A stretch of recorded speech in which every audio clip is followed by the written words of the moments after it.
Everyone, so আমি চলে গেলাম কল্যাণী ঢাকেশ্বরী গ্র্যান্ড রেস্টুরেন্টে। গাইস, এখানে বেসিক্যালি আমরা খেতে গিয়েছিলাম একটা বাঙালি থালি।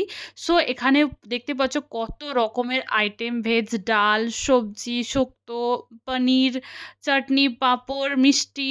আর এখানে আমরা একটা মাটনও অর্ডার করেছিলাম। গাইস, বেস্ট থাল ছিল, বেস্ট। আমার তো এটা খেতে দারুণ লেগেছিল। আমি ভীষণই এক্সাইটেড হয়ে গেছিলাম, আর এত কিছু খাওয়ার দেখে কনফিউজ যে কোনটা থেকে স্টার্ট করব, কোনটা খতম করব। আর এখানে প্রত্যেকটি খাবারই ভীষণই টেস্টি। দেন মাটনটাও খুবই টেস্টি ছিল। তো প্রথমেই তো আমি মাটন থেকে স্টার্ট করেছি, আর মাটনটা ভীষণই সফট ছিল, জুসি ছিল, আর আমি চর্বিওয়ালা নিয়েছি। আমার তো খুবই ভালো লেগেছে মাটন। তো খাওয়া দাওয়া কমপ্লিট করে নিয়েছে। তোমাদের একবার রেস্টুরেন্টটা দেখিয়ে দিই, অ্যাম্বিয়েন্সটা দারুণ সুন্দর। আর এখানে কে কে এসেছো প্লিজ আমাকে কমেন্ট করে জানাও, আর কল্যাণীতে থেকে কে কে এসেছো সেটাও জানাও। তো আমার তো এখানে দারুণ লেগেছে, সো এখান থেকে বাড়িয়ে যাচ্ছি। তোমাদের কেমন লাগলো অবশ্যই কমেন্ট করে জানাও। দেখা হচ্ছে নেক্সট মিনি ব্লগটা।